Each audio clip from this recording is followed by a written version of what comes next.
In today's video, I'm going to teach you how to make an unpaid order on Aliexpress 2025 step by step. This is helpful when you want to create an order and come back to pay later, maybe to double check details, compare shipping, or wait for a promotion without actually completing the payment right away.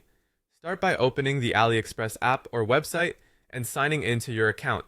Being logged in ensures your address, cart, and orders sync properly across devices, and it's essential for the unpaid order to be saved to your profile. Next, find the item you want and set the exact options you need. Choose the correct color, size, and quantity so there are no surprises later. When you're ready, tap Buy Now. If you prefer to gather multiple items, you can add to cart first and then proceed to checkout from your cart.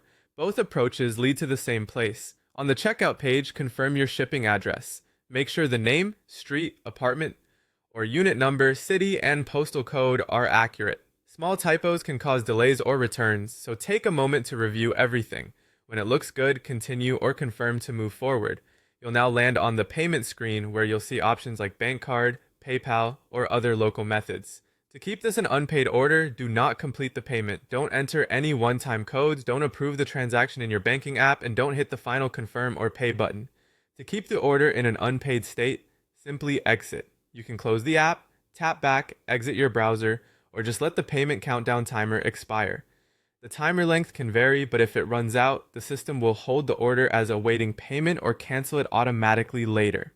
Exiting at this stage is what preserves the order without charging you. To verify that everything worked, go to your profile and open My Orders. Look for a tab or filter labeled Unpaid or Awaiting Payment. Your order should appear there with the item details you selected. From this view, you can return later to complete payment if you decide to go ahead. Keep in mind that prices, inventory, shipping costs, and coupons are only locked in once you pay. So if something changes before you complete checkout, it's based on the current terms. That's it. You've created an unpaid order on AliExpress, safely saved for when you're ready to finalize. Thanks for watching, and remember, review carefully, exit before confirming payment, and check the unpaid section to pick up right where you left off.